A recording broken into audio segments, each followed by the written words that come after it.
მსოფლიო ტუბერკულოზის სამბრძოლის დღეს აღნიშნავს თარიღს საქართველოს გამოეხმაურა დაავადების სამბრძოლის საკითხებზე დღეს ჯანდაცვის სამინისტროში მსჯელობდნენ. უწყების სტუმრები საქართველოს პირველი ლედი და გლობალური ფონდის დირექტორი იყვნენ. შეხვედრის შემდეგ მიშელ კაზაჩკის ჯანდაცვის მინისტრმა სპეციალური სიგელი გადასცა.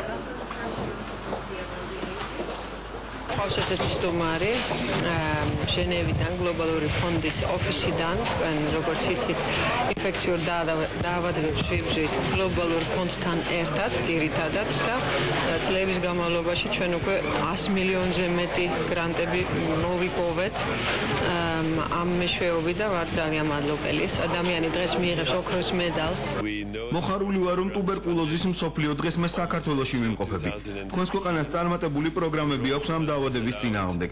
გლობალური ფონდი ამ მიმართულებით საქართველოსთან პარტნიორობას აუცილებლად გააგრძელებს. გლობალური ფონდი არის ჩვენი ერთ-ერთი მთავარი პარტნიორი ისეთი დაავადებებთან ბრძოლაში, როგორც არის ტუბერკულოზი, მალარია, შიდსი.